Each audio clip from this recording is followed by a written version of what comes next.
ప్రియులారా, దేవుడు చాలా గొప్పవాడు, ఉన్నతుడు, లోకాలను కలిగించినవాడు, లోకానికి మనల్ని పంపించినోడు. ఇంకపోతే సమాజంలో మనం ఎలా బ్రతకాలో అన్ని విధాలుగా మనకి ట్రైనింగ్ రూపంలో ఒక గ్రంథస్థం చేసి మనకి లోకములో మనం ఎలా ఉండాలి, ఎలా బ్రతకాలి అన్ని విధాలుగా నేర్పటానికి దేవుడు 66 పుస్తకాలని మనకు దయచేశాడు. ఎందుకంటే ఈ లోకంలో మనము శాశ్వతం కాదు కాబట్టి, ఈ లోకములో మనం ఎక్కువ కాలం బ్రతకటం లేదు కాబట్టి, ఎంతకాలం బ్రతికినా ఒకరోజు ఈ లోకాన్ని విడిచిపెట్టి వెళ్ళిపోవలసిందే కాబట్టి, ఒకరోజు ఈ లోకాన్ని విడిచిపెట్టి వెళ్ళిపోవాలి కాబట్టి, ఈ లోకములో ఉన్నంతకాలం చక్కగా బ్రతకడానికి మనకి ఎన్నో విధాలుగా దేవుడు తన గ్రంథములో నేర్పించాడు, రాయించాడు. అందుకే భూమి మీద బ్రతుకుతున్న ప్రతి మనిషికి కూడా ముందుగా తెలుసుకోవలసింది ఏంటి అంటే తాను ఎక్కడి నుంచి వచ్చాడో మళ్ళీ ఎక్కడికి వెళ్ళిపోవాలో ఈ రెండు విషయాలు ప్రాముఖ్యంగా మనిషి నేర్చుకోవాలి. నేను ఎక్కడి నుంచి వచ్చాను, తర్వాత నేను ఎక్కడికి వెళ్ళాలి, ఈ రెండు మనిషి గుర్తులో ఉంచుకొని ఈ రెండింటిని తరచుగా మనిషి జ్ఞాపకం చేసుకుంటే ప్రియులారా, మనిషి కొద్దిగైనా బాగుపడతాడు, కొద్దిగైనా ఆలోచిస్తాడు ప్రియులారా. ఒకవేళ ఈ రెండు మర్చిపోయాడు అనుకోండి, నేను ఎక్కడి నుంచి వచ్చాను లేకపోతే నేను ఎక్కడికి వెళ్ళాలో అని ఈ రెండు మర్చిపోయాడు అనుకోండి, జీవితం చాలా ప్రమాదంలో చిక్కుంటుంది. అందుకే దేవుడు ప్రతి విషయాన్ని మనకి ముందుగా రాయించినప్పుడు, దేవుడు ప్రతి విషయాన్ని మనకి ముందుగా చెప్పినప్పుడు ఎందుకు అర్థం చేసుకోలేకపోతున్నాం, ఎందుకు దేవుడు చెప్పిన మాటల వైపు మనం ధ్యాస ఉంచలేకపోతున్నాం? దేవుడు పని పాట లేక చెప్పాడా? లేక దేవుడు మనల్ని ఏమైనా భయపెట్టడానికి చెప్పాడా? లేదు కదా. దేవుడు మన మేలు కోరి చెప్తున్నప్పుడు ఎందుకు మనం పట్టించుకోవటం లేదు? ఎందుకు మనం వాటి విషయంలో ఆలోచించటం లేదు ప్రియులారా? ఒక్కసారి మీరు ఆలోచించండి. లోకములో బ్రతుకుతున్నాము అంటే మనకి అన్నీ ఇచ్చాడు. దేవుడు ఇవ్వనిదంటూ సమాజములో ఏది లేదు ప్రియులారా. దేవుడు ఇవ్వలేనిదంటూ సమాజంలో ఏది లేదు. అన్ని ఇచ్చిన తర్వాత ఎక్కడ వీటిలోనే పడి, వీటిలో ఉండిపోయి, ఇక్కడే ఉండిపోయి మనం వచ్చిన గమ్యాన్ని మర్చిపోతామేమో అని దేవుడు మరి గుర్తు చేసుకొని రాయించి మనకి గుర్తు చేశాడు అంటే, మనం అయినా వాటిని పట్టించుకోవటం లేదంటే అసలు మనల్ని ఏమనాలి? బైబిల్ భాషలో ఏమంటుంది, అసలు మన భాషలో ఏమనాలి? ఒక్కసారి ఆలోచించండి. ఎందుకంటే మనం ఎక్కడి నుంచి వచ్చామో అక్కడికి మళ్ళీ మనం వెళ్ళాలి అని దేవుడు పదే పదే గుర్తు చేస్తున్నాడు. ఎందుకంటే ఏ వస్తువులో నుంచి అయితే వచ్చిందో మళ్ళీ అక్కడికి చేరాలి అని బైబిల్లో దేవుడు చాలా విషయాలు మనకు రాయించాడు. ఎందుకంటే ఒక దాంట్లో నుంచి ఒక వస్తువు వచ్చిందంటే మళ్ళీ అందులోకి వెళ్ళిపోవాలి. దేవుడు మన గురించి రాస్తూ, మన శరీరము గురించి రాస్తూ ఏమంటున్నాడో బైబిల్లో మనం చదువుకుందాం ప్రియులారా. ఎంత చక్కగా దేవుడు రాయించాడు అంటే, ఆదికాండములో మనకందరికీ తెలిసిన మాటే. ఇందులో కొత్తగా మీరు చదువుకోవలసింది ఏంది లేదు. ఎన్నోసార్లు చదువుకున్నారు. అందులో మరొక విషయాన్ని నేను మీకు గుర్తు చేయటానికి ప్రయత్నం చేస్తున్నాను. ఆదికాండము 3వ అధ్యాయము 19వ వచనం. ఆదికాండము 3వ అధ్యాయము 19వ వచనంలో దేవుడు ఒక మంచి మాట ఆదాము గురించి రాస్తూ, ఆదాము పండు తిన్న తర్వాత ఆదాముకి దేవుడు చెబుతున్న మాట ఏంటో ఒక్కసారి మనం ఇక్కడ చదువుకుందాం. ఎంత మంచి మాట అంటే, నీవు నేలకు తిరిగి చేరు వరకు, నీవు నేలకు తిరిగి చేరు వరకు నీ ముఖపు చెమట కార్చి ఆహారమును తిందువు. ఎలా అనగా, నేల నుండి నీవు తీయబడితివి, నీవు మన్నే గనక తిరిగి మన్నైపోదు అని చెప్పెను. చూసారా, నువ్వు నేలకు తిరిగి చేరే వరకు, నేలలో కలిసిపోయేంత వరకు, మట్టిలో కలిసిపోయేంత వరకు నీ ముఖము చెమట కార్చి కష్టపడాలి. ఎందుకంటే స్వేచ్ఛని కోల్పోయావు నువ్వు. మనిషికి దేవుడు మాట్లాడుతున్న మాట ఏంటో తెలుసా? నేనిచ్చిన స్వేచ్ఛని కోల్పోయావు. ఆహారాన్ని ఇచ్చాను, అన్ని స్వేచ్ఛనిచ్చాను, ఏదేను తోటనే ఇచ్చాను. నీవు ఆ స్వేచ్ఛని ఏం చేసావంటే, ఎవరు మాటో విని నీవు పొరపాటు చేశావు గనుక నీవు స్వేచ్ఛని కోల్పోయావు. అందుకే నీ జీవితకాలం అంతా కూడా నీవు చెమట కార్చి నేలను సేద్దపరుచుకొని ఈ మట్టిలోంచి వచ్చిన ఆహారం కొరకు మట్టిలో కష్టపడి చెమట కార్చి పంట పండించుకొని ఆ పంట పండించుకున్న తర్వాత తినాలి అంటే ఎంత కష్టపడాలి? ఏమంటున్నాడు? నీ ముఖపు చెమట కార్చి ఆహారమును తిందువు, ముఖము నిండా చెమట రావాలి, అప్పుడే ఆహారం దొరుకుతుంది అంటున్నాడు దేవుడు. అంటే చెమట కార్చకపోతే మనిషికి ఆహారం లేదు అన్నట్లుగా మనకు బైబిల్ ఉంది. ఆహారము తిందువు. ఎలా అనగా, నేల నుండి నీవు తీయబడితివి, నీవు మన్నే గనుక తిరిగి మన్నైపోదువని చెప్పెను. అంటే ఆదాము గారు ధరించుకున్న ఆకారము మట్టిలో నుంచి తీయబడినది. దేవుడు నేల మట్టితో నరుణ్ణి నిర్మించాడు. నేల మట్టితో నరుణ్ణి నిర్మించిన ఆ నేల మట్టి తిరిగి మన్నైపోవాలి అని దేవుడు సెలవిస్తున్నాడు. తిరిగి మన్నైపోవాలి. ఒక్కసారి మీరు ఈ మాటను ఆలోచించండి ప్రియులారా. ఎక్కడి నుంచి వచ్చిందో మళ్ళీ అందులో కలిసిపోవాలి అని దేవుడు సెలవిస్తున్నాడు. నేల నుండి తీయబడితివి గనుక మళ్ళీ నీవు మన్నైపోవాలి, మళ్ళీ తిరిగి నేలలో కలిసిపోవాలి.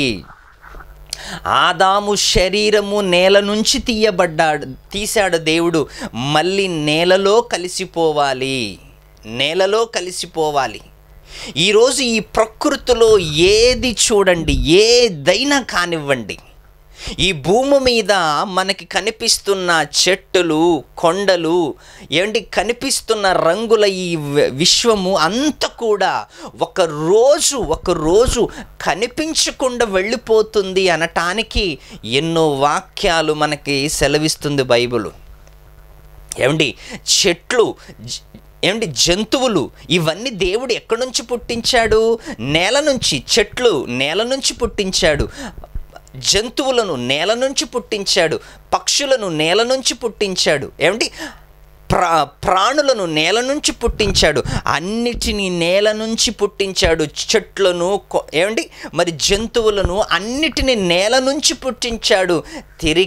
తిరిగి నేలలో కలిసిపోతాయి. ఇవన్నీ నేలలో కలిసిపోతాయి. ఒక చెట్టు నేల నుంచి మలిచింది, ఎండిపోయిన తర్వాత కుళ్ళు పట్టి మళ్ళీ మట్టిలో కలిసిపోద్ది. జంతువు చచ్చిపోయిన తర్వాత నేలలో కలిసిపోద్ది. ఒక పక్షి చచ్చిపోయిన తర్వాత నేలలో కలిసిపోద్ది. ఒక చెట్టు నేలలో కలిసిపోద్ది. ఒక వృక్షము అన్ని మట్టిలో కలిసిపోతాయి. ఎందుకంటే అన్ని మట్టిలో నుండి దేవుడు తీశాడు కాబట్టి. అన్నిటిని దేవుడు మట్టిలో నుండి తీశాడు కాబట్టి తిరిగి మన్నయిపోతాయి. చూడండి, మొదటి అధ్యాయము 4వ ప్రకారము, జీవము కలిగి వాటిని అనగా వాటి జాతి ప్రకారం పశువులను, పురుగులను, అడవి జంతువులను భూమి పుట్టించునుగాకని పలికెను. వాటి జాతి ప్రకారము. చూడండి ఎంత మంచి మాట. 24వ అధ్యాయం 24వ అధ్యాయం.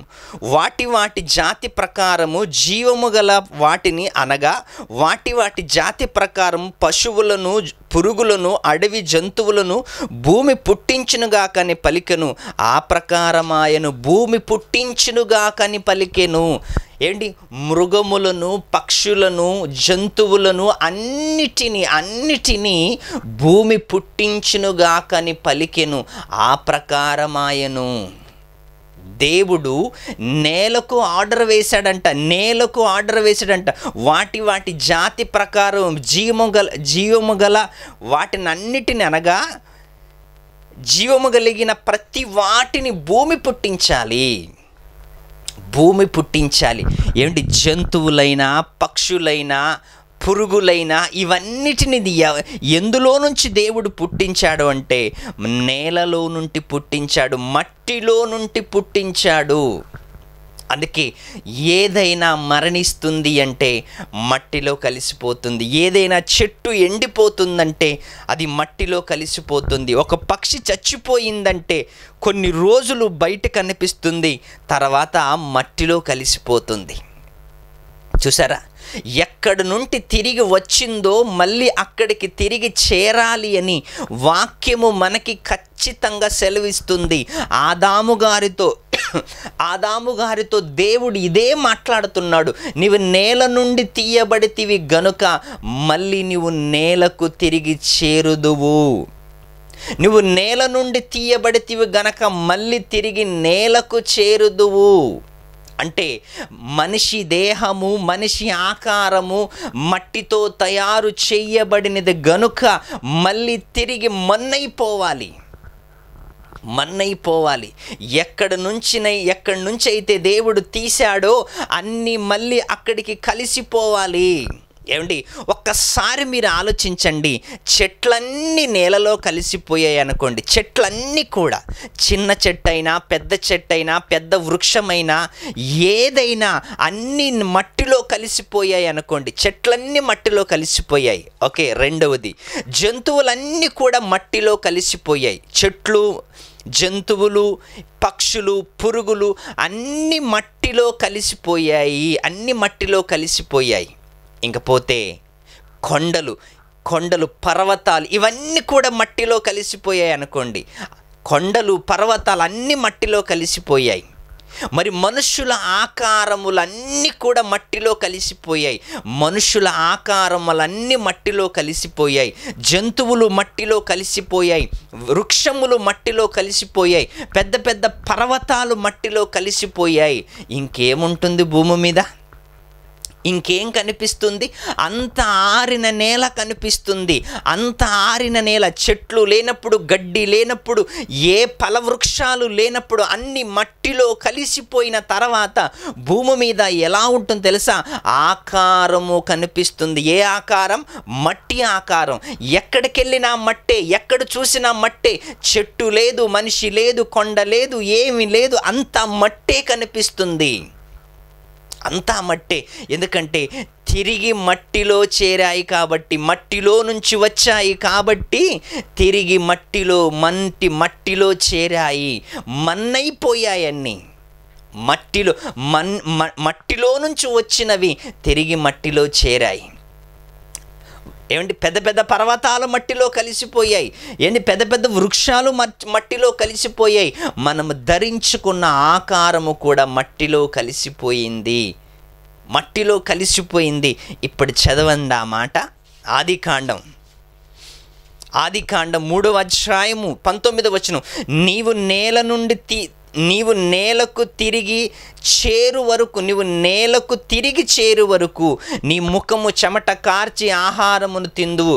ఎలనగా నేల నుండి నీవు తీయబడితివి. నేల అంటున్నాడు ఇక్కడంకా. నువ్వు నేల నుండి తీయబడితివి గనుక తిరిగి నేలకు చేరేంత వరకు చెమట కార్చి కష్టపడి తిని ఒకరోజు మళ్ళీ మట్టిలో కలిసిపోవాలి అంటున్నాడు దేవుడు. మళ్ళీ మట్టిలో కలిసిపోవాలి. ఎందుకంటే నీవు మన్నే గనక మళ్ళీ మట్టిలో కలిసిపోవాలి. ప్రసంగి గ్రంథం, ఒకసారి మంచి మాటను చదువుకుందాం. ప్రసంగి గ్రంథం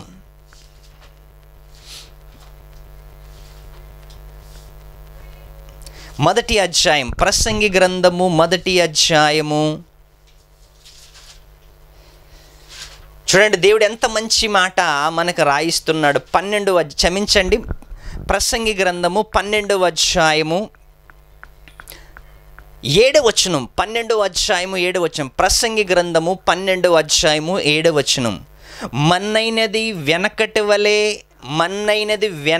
వలె వెనకే మన్నైపోయిన ఆకారాలన్నీ కూడా మట్టితో ప్రారంభమైన ఆకారాలు వెనకటితోనే, ఆదాముతోనే మళ్ళీ మట్టిలోకి కలిసిపోవటానికి ప్రారంభమయ్యాయి. మన్నైనది వెనకటి వలె మరలా భూమికి చేరెను. మన్నైనది వెనకటి వలె మరలా భూమికి చేరెను. మన్నైనది ఆకారము మన్నే గనక మళ్ళీ భూమికి చేరుతుంది, భూమిలో కలిసిపోతుంది.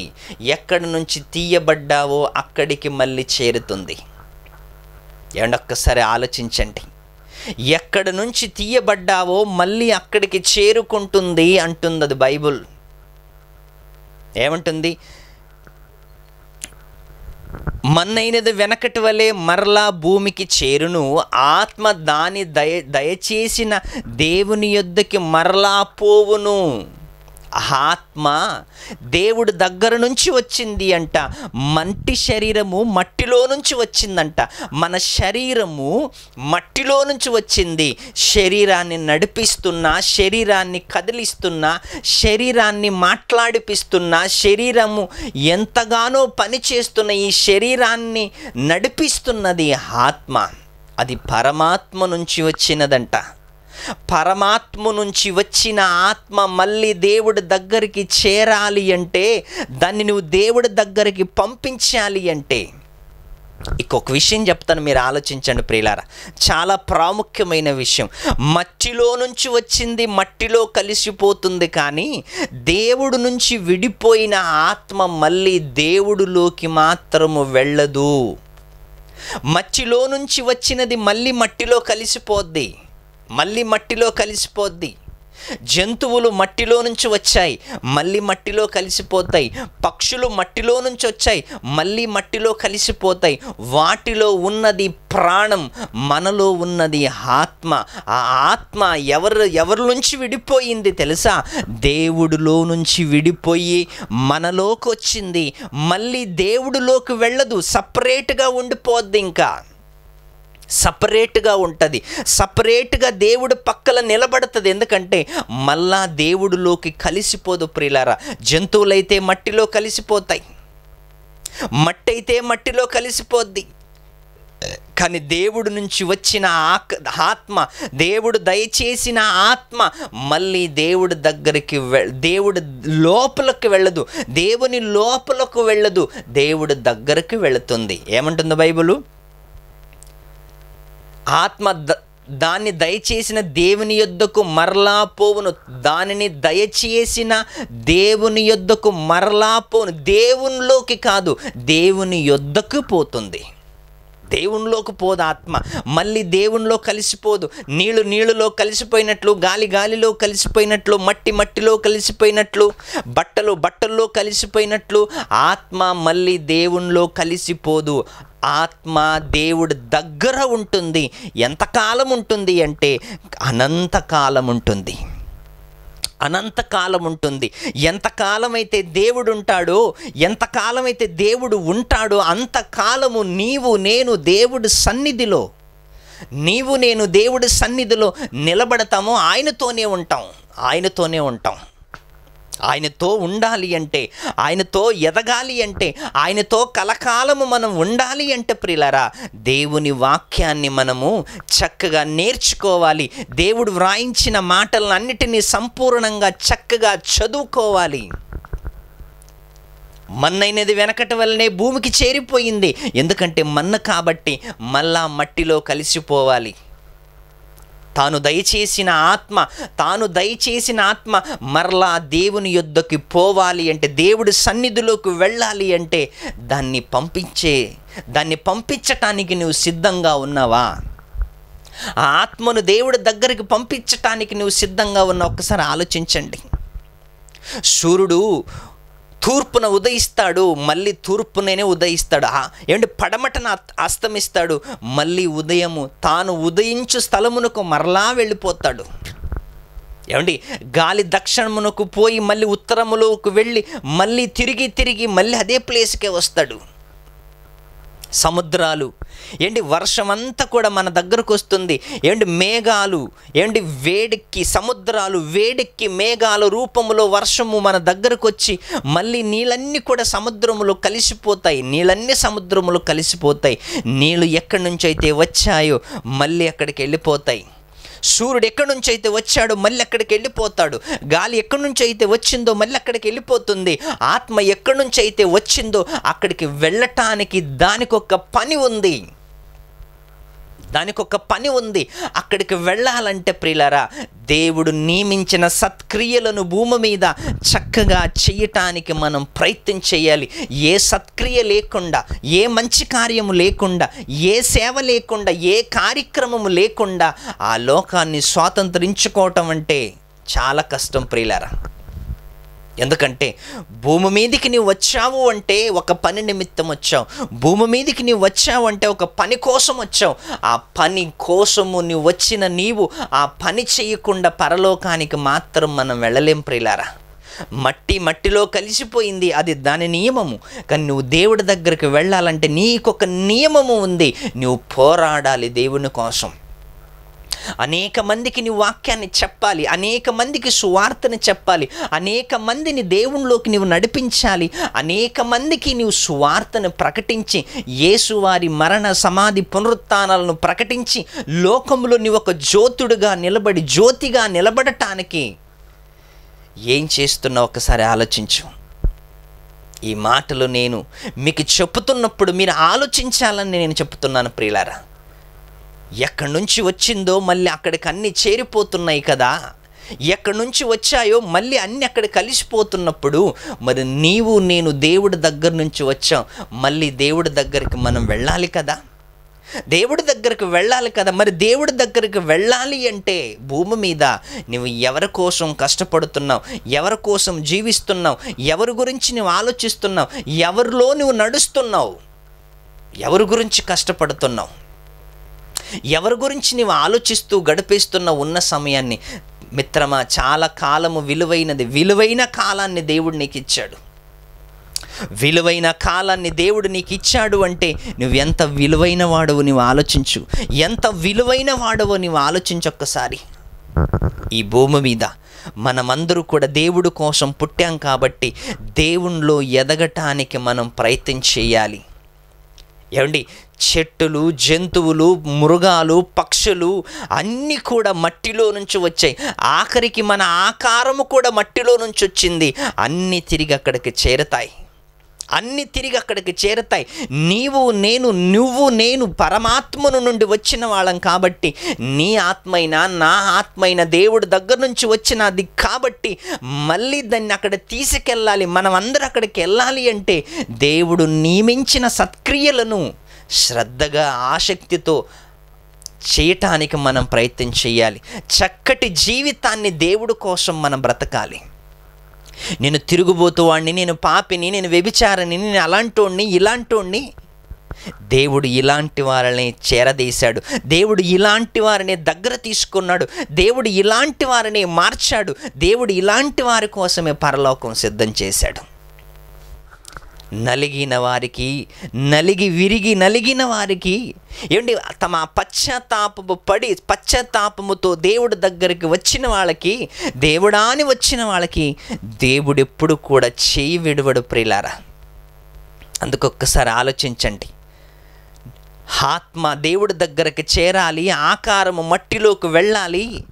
ఏంటి మన జీవితంలో మనం చేసే మంచి కార్యక్రమాలే మన జీవితాలకు పునాది వేస్తాయి ప్రియులారా. మనం చేసే సత్క్రియలే మన జీవితాలకు పునాదులుగా మారతాయి. అందుకే దయచేసి అందరూ కూడా మంచి కార్యక్రమాలు చేద్దాం, సత్క్రియలు చేద్దాం, అనేక మందికి వాక్యాన్ని వినిపించటానికి మనమందరూ కష్టపడదాం. ఎందుకంటే దేవుడు 66 పుస్తకాలను ఇచ్చాడు. 66 పుస్తకాలను ఇచ్చి నువ్వు నేను చదువుకుంటూ అనేక మందికి ఈ వాక్యాన్ని చెప్పాలంట. దేవుడు నేలమట్టితో నరుని నిర్మించాడు. నేలమట్టితో నరుడు అనగానే ఆత్మ కాదు, శరీరం మళ్ళా మట్టిలో కలిసిపోతుంది. దానిలో ఉంటున్న ఆత్మ మరలా దేవుడి దగ్గరికి చేరాలి. దేవుడి దగ్గరికి చేరాలి అంటే నువ్వు చేర్చటానికి నీవు భూమి మీద దేవుడి కోసం